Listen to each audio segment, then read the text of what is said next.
kalau nggak mau nggak apa-apa. Ya silahkan paparkan, Oke, tidak acara membimbing lah Pak. Oke, tidak mau saya pakai istilah nggak apa-apa. Bapak membimbing saya, silakan masuk. Nggak perlu membimbing, ini kan hanya memberikan pendapat. Memberikan pendapat bukan mengajar atau membimbing. Nah itulah seringkali orang memberikan pendapat, abang selalu anggap membimbing, mengajar abang. Jangan lagi menghakimi, jangan lompat kemana-mana. Ya silakan. Bapak lompat kemana-mana itu. Lompat itu level itu. Justru itu jelas. Oke. Lompat kemana? Sekarang begini, nggak kalimatnya tadi Bapak, nggak usah kemana-mana. Oke. Mari sekarang. يا هدي يا بشير يا طبيب دعبي الله خير الخلق خير الخلق جميعا له أعلى المناصب والمراتب صلاة الله سبحان الله. Once again, I try. Bismillahirrahmanirrahim. Assalamualaikum warahmatullahi wabarakatuh. Kaum muslimin yang dirahmati Allah, semoga Allah senantiasa curahkan segala rahmat, segala nikmat yang berkepanjangan dan tiada berhujung dari dunia hingga akhirat kelak insyaallah.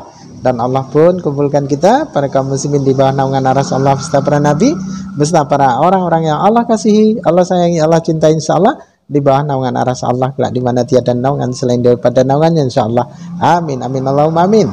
Kaum muslimin, pada kesempatan pagi hari ini saya akan mengulas sebuah video di mana video ini mengesahkan tentang bagaimana pendeta Esa Soru dengan pendeta Mangapul Sagala, mereka saling bertekak mulut berebutan tentang pengajaran teologi. Bukankah mereka ini sekolah teologi itu mestinya sama? Ketika kita sekolah matematika, ya, diberikan mata pelajaran matematika, maka semua sepakat, semua murid berhitungnya pun akan sama, ya, ketika mempelajari matematika itu.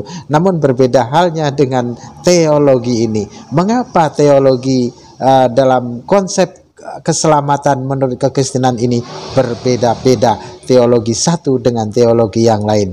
Apakah mereka ketika sekolah itu sekolahnya mengadakan pengajaran sendiri-sendiri? Demikian kaum muslimin videonya. Ya, silakan.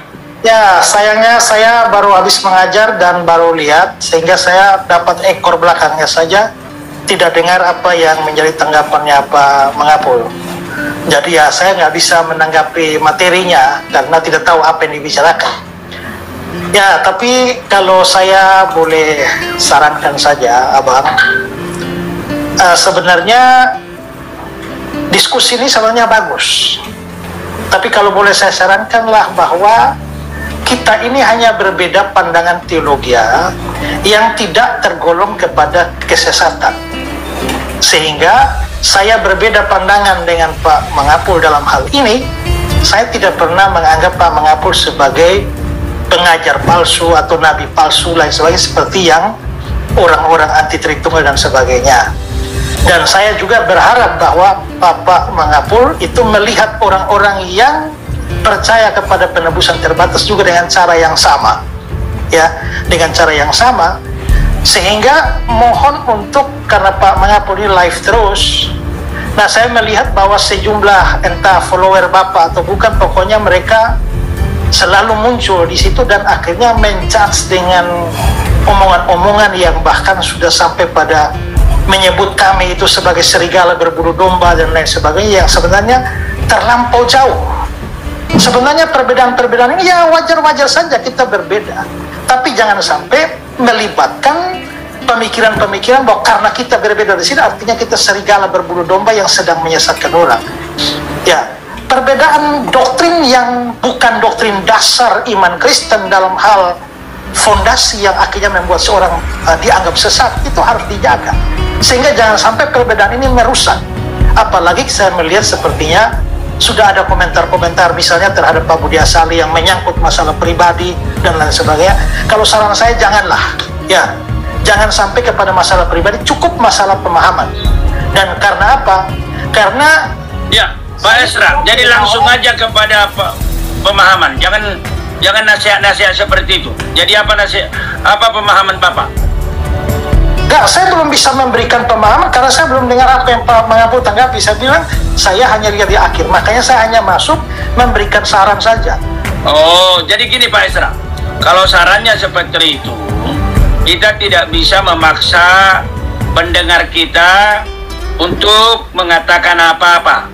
Masih ingat enggak? Izinkan saya terbuka kepada Bapak. Kemarin saya pusing setengah harian dibuat orang yang Bapak memberi nomor saya kepadanya. Dan dia memperkenalkan diri sebagai limited atonement. Dia memperkenalkan diri sebagai seorang master. Belajar ini dan itu. Lalu saya berkata, Anda belajar teologi tidak? Tidak. Lalu Anda buat apa ngajarin saya limited atonement? Ya, karena saya sudah mempelajari bla bla bla bla bla bla. Oh iya, saya juga ada belajar. Anda mau belajar atau Anda mau mengajarin saya? Karena saya berkata begitu Pak Esra, ketepatan saya mau mengunjungi anak saya yang baru nikah itu. Nah jadi sambil jalan itu dia terus ngoceh-ngoceh sama saya. Lalu saya tanya, dari mana kamu tahu HP saya? Dia bilang dari Pak Esra. Makanya saya mengeluh kepada Bapak. Jadi maksud Bapak mungkin baik, tetapi kemudian apa yang terjadi? Begitu loh Pak. Jadi kita tidak bisa memaksa pendengar kita. Jadi kalau Bapak mau menanggapi tadi, enggak, begini loh Pak Esra. Yang kita bahas tadi itu adalah jawaban Bapak yang 5 itu kepada Unlimited. Nah itu menarik sekali. El Palmer sudah terbuka. Kalau nama yang sama itu, dia pernah memberikan kami public lecture di Trinity College. Orangnya luar biasa pintar. Dan saya sangat setuju dengan apa yang dikatakan Pak El Palmer tadi, bahwasanya itu ada di Alkitab, dua-duanya, bahwa Allah secara jujur, secara tulus menawarkan keselamatan kepada semua orang, maka sudah pasti juga menyediakan keselamatan. Nah karena itu kita harus menerima ini, meskipun otak kita tidak bisa memahami sepenuhnya. Nah ini saya suka itu. Lalu ada juga tadi, kita harus terbuka kepada kemungkinan-kemungkinan dalam alam. Oh iya, justru disitulah kita belajar teologi itu seperti apa nasihat Karl Barth. Yang sudah jelas terima, tapi yang belum jelas biarkan. Yang sudah jelas itu seperti kata Pak El Palmer, Allah mengasihi semua orang. Saya ini seperti Bapak tahu, saya studi Yohanes, makanya paling bagus sebenarnya kalau ada orang ahli Yohanes ketemu dengan saya. Jadi itu masalahnya bahasanya berbeda, pendekatannya beda. Misalnya tadi kalau sempat dengar saya bahas Pak David Tong mengatakan biblical theology itu adalah ketika dia ambil Lukas 2 ayat 1, dunia di sana tidak berarti semua. Nah itu bisa dipahami masuk ke Yohanes 1. Itu bukan biblical theology. Sekiranya pun ada hubungan Lukas 2 ayat 1 dengan Yohanes pasal 3 ayat 16, itu perlu research. Itulah caranya. Misalnya tadi saya kira Pak David, saya juga baca, maksudnya Pak David Tong itu hanya memberikan perbandingan bahwa kalau Alkitab mengatakan seluruh dunia, dia memberikan perbandingan saja. Ya, tapi perbandingannya salah Pak. Kalau istilahnya Ibu Marito tadi bukan apple to apple. Gimana tadi katamu Ibu Marito? Ya, maksudnya tidak salahnya di mana? Coba tadi Bu Marito, gimana tadi? Ya kalau memang Lukas itu yang ayat 2 Kaisar itu memang untuk orang-orang yang ada di situ, bukan termasuk Jepang, Cina dan segala macam, iya cocok. Tapi kalau dimasukkan ke Yohanes ya nggak bisa dong Pak, karena Yohanes sendiri punya pengertian tentang dunia itu. Kalau Yohanes sendiri bisa menjelaskan tentang dunia di situ, kenapa kita harus tarik dari Lukas dimasukkan ke Yohanes? Oke, itu kan hanya perbandingan yang beliau berikan bahwa di dalam Alkitab tidak selamanya kata dunia dimengerti. Bahkan juga Yohanes juga tidak dalam penggunaan kata kosmos tidak selalu berarti dunia secara universal. Benar, tadi udah kita bahas Yohanes 1 ayat 10 ada 3 kali kata dunia kosmos. Dua-duanya, tiga-tiganya itu tidak sama. Maksudnya ada 2 pemahaman. Dunia geografis, Yesus ada dalam dunia, lalu dunia tidak menerima, yaitu orang ciptaan. Jadi nggak usah diajarin kita soal itu Pak. Nah, Maksud saya, ini yang susah Pak, karena begini, kalau kita memberikan pendapat, abang selalu menganggap bahwa kita mengajari abang, itu yang menjadi kesulitan dalam diskusi. Pak Esra, udah. Jadi akhirnya Dengan demikian, kita mau memberikan pendapat, lalu abang menganggap bahwa sedang mengajari abang, ya kalau begitu memang nggak ada manfaatnya diskusi. Ya sudahlah, Begini. masing-masing yang pandangan sendiri aja. begini Pak Esra, Lukas 2 ayat 1 itu kan udah jelas-jelas konteksnya adalah Kekaisaran Augustus kan, dunianya kan. Nah, ketika dia membuat itu contoh, dia kan mencoba sedang meyakinkan pembacanya. Begitulah caranya juga Yohanes 1, absolutely mistaken gitu loh. Jadi maksud saya, jangan ambil contoh yang salah menyalahkan orang benar. Jadi di situ abang setuju bahwa sebenarnya kata dunia itu tidak selamanya berarti seluruh dunia. Udah pasti dong. Ya, karena itu berarti kan ada fakta di dalam Alkitab bahwa tidak selamanya kata dunia dipakai untuk pengertian. Oh iya, tadi kita udah bilang Yohanes 1 ayat 10 udah beda Pak. Gak usah bawa di Lukas 2 Pak.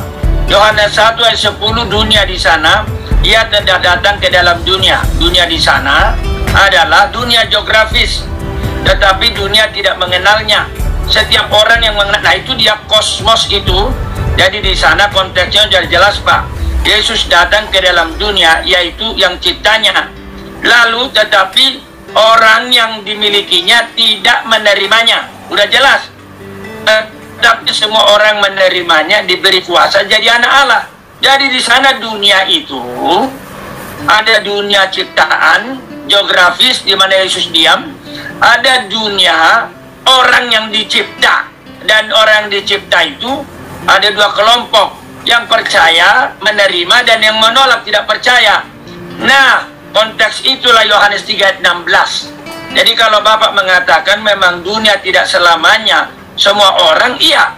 Tapi Yohanes 3 ayat 16 tidak bisa lari daripada semua orang. Sanggahan Bapak, silakan. Ayat 17 ya. Apa ayat 17? Ayat Yohanes 3 ayat 16. Sambungannya kan ayat 17. Jadi kalau dunia itu dipahami secara universal, karena begitu besar kasih Allah akan dunia ini, berarti semua manusia tanpa kecuali, ya, sehingga ia mengaruniakan anaknya yang tunggal supaya setiap orang percaya kepadanya tidak binasa melainkan beroleh hidup kekal. Ayat 17-nya, sebab Allah mengutus anaknya ke dalam dunia ini, itu menunjuk kepada bumi, bukan untuk menghakimi dunia. Salah. Konsekuensinya Salah. salahnya di mana? Kesimpulanmu salah. Mana salahnya? Logika Bapak yang salah. Di mana salah? Logika Bapak salah. Coba ya, saya angkat dulu ya, saya copy ya. Sabar. Saya akan bimbing Bapak memahami ini, asal mau Bapak. Tapi mesti mau. Ya, ini kita diskusi abang, bukan lagi bikin disertasi. Lihat, kalau Bapak mau aja, kalau nggak mau nggak apa-apa. Ya silahkan paparkan, Oke, tidak ya. usah cara membimbing Bapak. Oke, tidak mau saya pakai istilah nggak apa-apa. Bapak membimbing saya, silakan masuk. Nggak perlu membimbing, ini kan hanya memberikan pendapat. Memberikan pendapat Oke. bukan mengajar atau membimbing. Nah itulah seringkali orang memberikan pendapat, abang selalu anggap membimbing, mengajar abang. Jangan lagi menghakimi, jangan lompat kemana-mana. Ya silakan. Bapak lompat kemana-mana itu. Lompat Itu kemana? level itu. Justru 17. Oke. Lompat kemana? Sekarang begini, nggak kalimatnya tadi Bapak, nggak usah kemana-mana. Oke. Demikian tadi kaum muslimin ya. Teologi satu dengan teologi yang lain berbeda-beda ya dalam memaparkan teori keselamatan.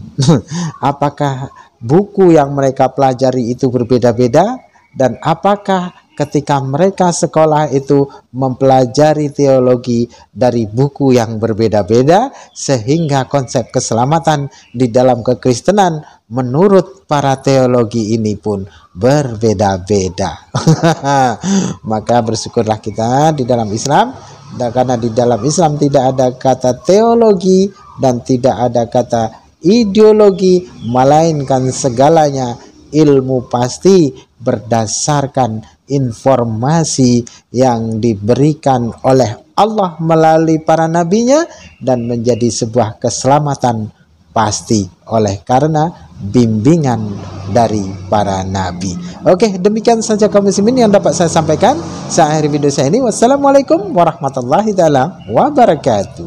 Ya Hadi ya Bashir ya Tabibi Nabi Allah khairul khalqi